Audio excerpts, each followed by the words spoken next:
So let's talk about the another topic, rate measure, right?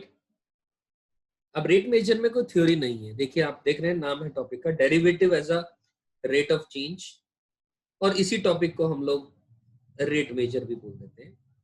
The theory says if the quantity y varies with respect to some another quantity x, satisfying some relation y is equals to f of x, यानी independent variable और dependent variable वाली बात, तो f dash x कहें या dy by dx कहें या change in y with respect to the change in x कहें या change in y with respect to the change in x कहें, it represents the change of y with respect to the x. This is actually the rate measure, or derivative acts as a rate of change, right? So आइए, there is no theory other than this part which has already been taught to you in the entire chapter application of derivative. तो अब example से शुरुआत करते हैं. 3-4 example लेंगे और अपने को ये बात सारी की सारी क्लियर हो जाएगी. This is a very very basic, मतलब इसमें कुछ है नहीं इस टॉपिक के अंदर, बहुत मुश्किल नहीं है, ये आसान सा टॉपिक है. तो पहला example, the volume of cube is increasing at a rate of 7 centimetre cube पर सेकेंड. अब ये देखते ही मुझे समझ में आ जाना चाहिए यूनिट्स को देख करके, और वैसे भी वॉल्यूम की बात हो रही है, तो dv बाई dt दिया गया है. इसका मतलब कंफर्म है dv बाई dt की वैल्यू दी गई है 7. ये बात क्लियर है कि नहीं? ठीक है ना, यूनिट्स को भी देख के समझ में आ रही है बात. अब volume increasing at a rate of 7 centimetre cube पर सेकेंड. ओके, हमसे क्या पूछा गया है, और क्यूब की बात की गई है, और क्यूब की वॉल्यूम अपन जानते हैं एक्स क्यूब लिख सकता हूं. जब एक्स कोई एक साइड है एक क्यूब की, X represents the side of a cube. ठीक है, how fast is the surface area increasing. Surface area कितनी तेजी से इंक्रीज कर रहा है when the length of the edge is 4 centimetre. भाई मेरी बात समझ में आई मेरी, कि जब लेंथ 4 सेंटीमीटर की है तो सरफेस एरिया का रेट ऑफ चेंज क्या है. यानी अगर मैं सरफेस एरिया एस मानू, अगर मैं किसको, सरफेस एरिया को, तो हमसे क्या पूछा गया है, ds बाय dt पूछा गया. You getting my point? तो कुछ भी नहीं करना है, we got to establish a relation. क्या रिलेशन? हम जानते हैं वॉल्यूम तो एक्स क्यूब होती है किसी भी क्यूब की, और अगर मैं सरफेस एरिया की बात करूंगा तो सरफेस एरिया क्या होता है, 6 उसके सरफेसेस होते हैं, यानी 6x² होता है. ठीक है, तो अब हमें dv बाई dt दिया हुआ है, तो v is equal to X cube, तो मैंने dv बाई dt करा, यानी 3x² dx बाई dt आ गया. करेक्ट है, dv बाई dt की वैल्यू आ गई 3x² into dx by dt. What is dx by dt? Rate of change of the edge और the length of a cube. Correct. ठीक है, तो dv बाई dt कितना दिया हुआ आपने को, 7 दिया हुआ है. तो यहां से आपके पास dx बाई dt की वैल्यू आ गई. Rate of change of length और edge of a cube with respect to the time, वो आ गया. अब s is equal to 6x² है, तो अपने को ds बाई dt निकालना है, तो अपने क्या करेंगे, सीधी सी बात है, डिफरेंशिएट करेंगे with respect to the time दोनों तरफ. तो कर दिया, तो ds by dt is equal to 12x into dx by dt आ गया, और dx बाई dt की वैल्यू यहां से पटक दो, तो एज अ रिजल्ट ये वैल्यू आ गई, ds बाई dt की वैल्यू आ गई 28 बाई x. और हमसे कहा गया है जब x यानी लेंथ 4 सेंटीमीटर है तब हमने ds बाई dt बताना है, तो x की वैल्यू पुट कर दो 4, तो as a result ds by dt की वैल्यू 7 सेंटीमीटर स्क्वायर पर सेकंड आ गई. And that's the required answer to this question. Centimetre square पर सेकंड, क्योंकि सरफेस एरिया है, एरिया का यूनिट स्क्वायर यूनिट होता है. करेक्ट है, समझ आती है बात ये? ठीक है, बहुत ही बढ़िया. चलिए, we can move on to the another example number 2. The example says the sand is pouring from a pipe at a rate of 12 centimeter cube per second. अब इसको देखते ही समझ में आ रहा है, sand is pouring from a pipe. एक बार आगे पढ़ते हैं. The falling sand forms a cone on the ground in such a way that the height is always 1/6 of the radius of the base. आपके सामने ये कोन बना पड़ा है, ठीक है ना, कोन इस तरीके से कुछ होगा, ये उसकी 2D फिगर आपके सामने बनी पड़ी, कोन इस तरीके से कुछ होगा. करेक्ट है, तो ये कहा गया ये हाइट है, ये रेडियस है बेस का, बेस का जो रेडियस है और हाइट है उन दोनों में एक रिलेशन दे रखा है, h is equal to r/6 ये दिया गया है। और how fast is the height of the sand cone increasing when the height is 4 centimetre. इस सवाल को, इस लाइन को समझे, हाउ फास्ट, कितना तेज या कितना स्लो कोई चीज बढ़ रही है, तो मतलब टाइम के रिस्पेक्ट की बात हो रही है।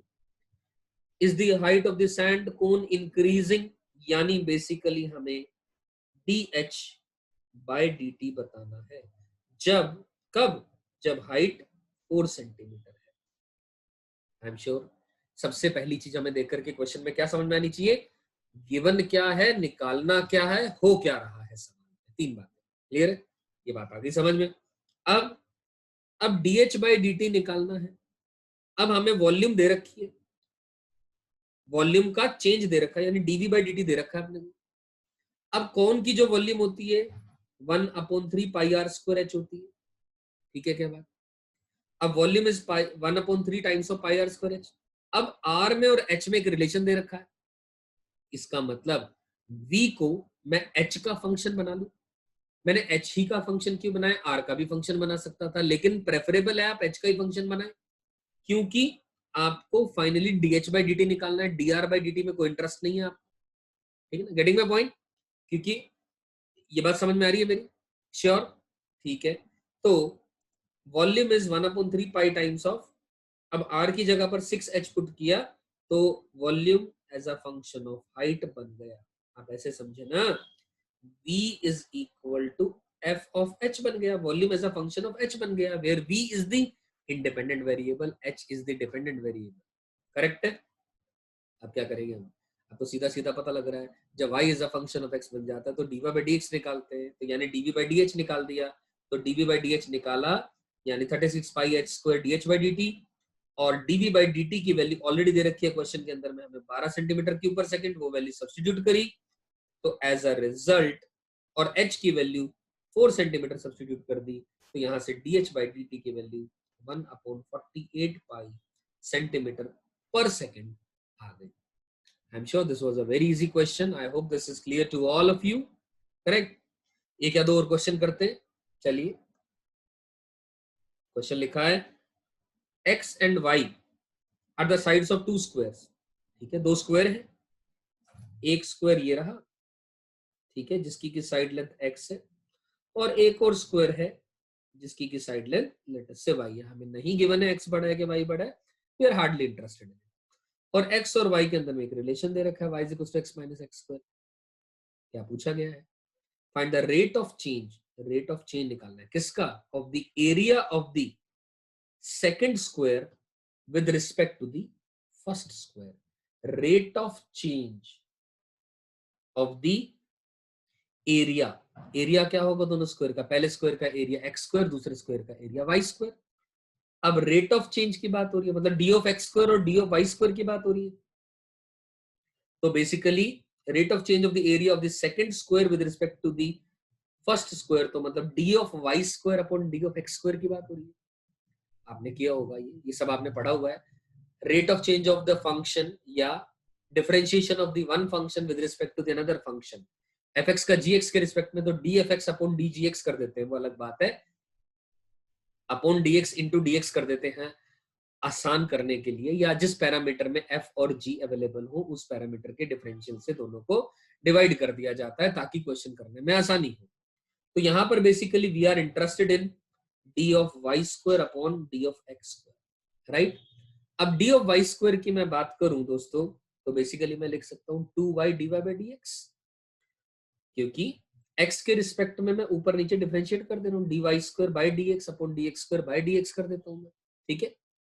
तो 2y dy by dx into upon 2x आ गया, तो एज अ रिजल्ट ये वैल्यू आ गई y by x times of dy by dx आ गई, ठीक है। We are interested in this value.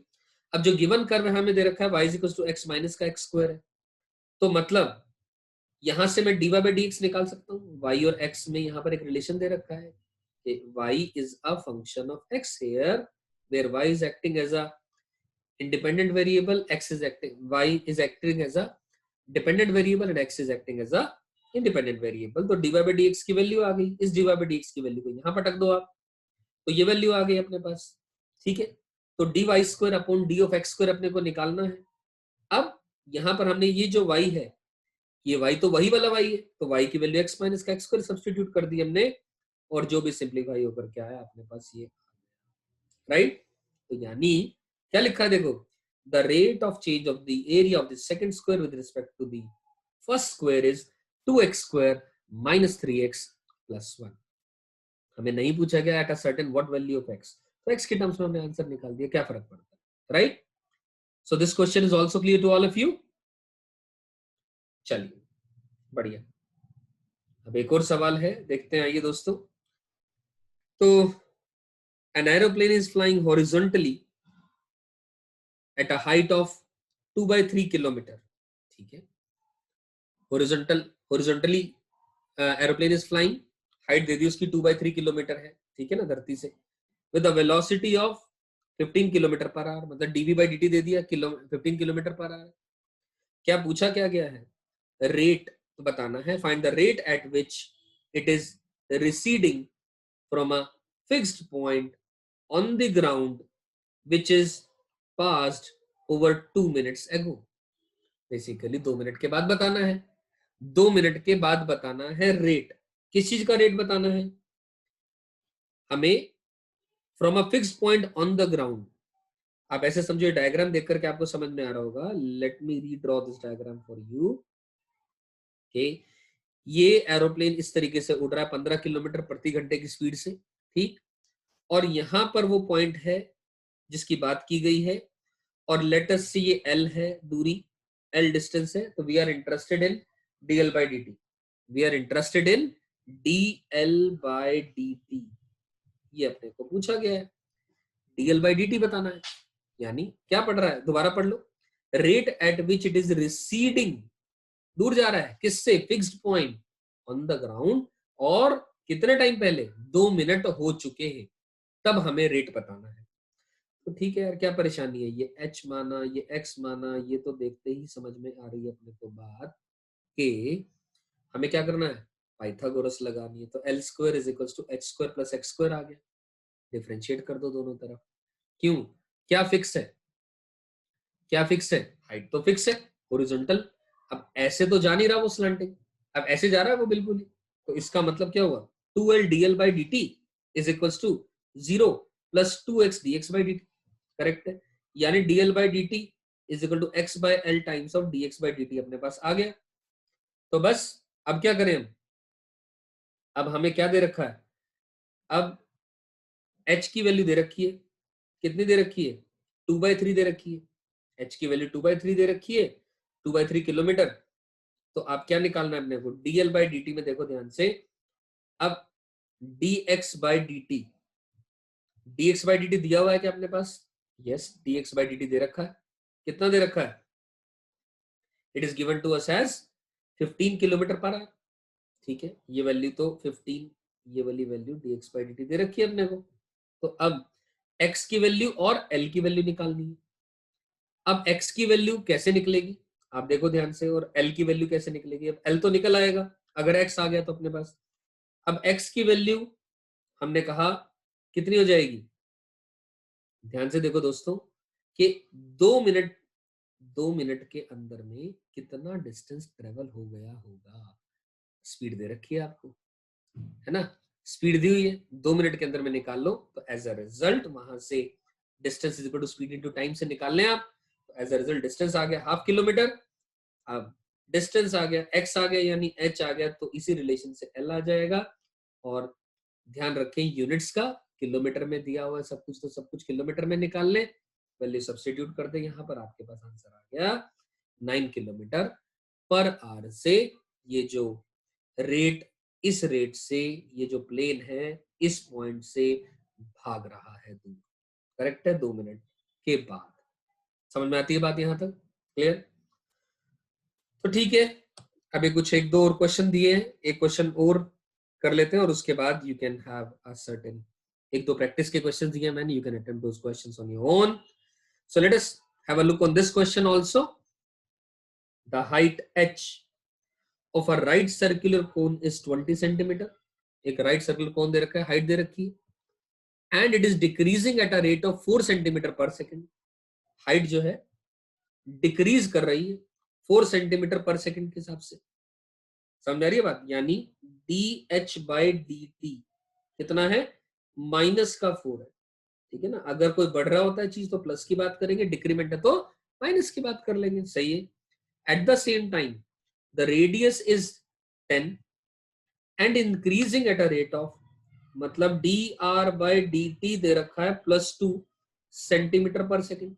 सब कुछ पहले हमने देख लिया, सेंटीमीटर के अंदर में दिया हुआ, तो यूनिट कन्वर्जन का कोई टेंशन लेने की जरूरत नहीं है। हमने क्या पूछा कि आपने से अब rate of change of the volume. अब वॉल्यूम और कोन की बात की गई है। वॉल्यूम क्या होती है, 1/3 पाई आर स्क्वायर एच। ठीक। अब अधिकतर क्वेश्चन के अंदर में आर में और एच में एक रिलेशन दिया गया होता है। यहाँ पर आर में और एच में रिलेशन दिए हो जाने की बजाय D H by D T अलग से दे दिया और D R by D T अलग से दे दिया, तो कोई परेशानी नहीं है। आप डीवी बाई डी टी करो दोनों तरफ, डीवी बाई डी टी करोगे और चेन रूल लगा करके डिफरेंशिएट कर दो आप दोनों तरफ, यानी π/3 तो कांस्टेंट है। अब R square into D H by D T plus 2RH into D R by D T, ये वैल्यू समझ में आती है। और किस समय पर बात करेगी, जब रेडियस दिया गया 10 सेंटीमीटर है और हाइट उस टाइम पर जब 20 सेंटीमीटर है। तो h की भी वैल्यू दे दी, r की भी value they the, dh by D T -4 है और dr बाई डी टी +2 है। अरे भाई बचा क्या, अब इस सवाल के अंदर में सारी वैल्यू पुट तो करनी है, कैलकुलेशन करनी है, और मैथ्स है तो कैलकुलेशन तो कर ही सकते हो, इतना तो एक्सपेक्ट किया जा सकता है, राइट। और यहां से आपके पास आंसर आ जाएगा 400π/3। That will be the answer to this question, correct. तो ठीक है भाई, इसके बाद ये प्रैक्टिस क्वेश्चंस हैं, you can attempt all of these questions. So I'm sure this topic is clear to all of you.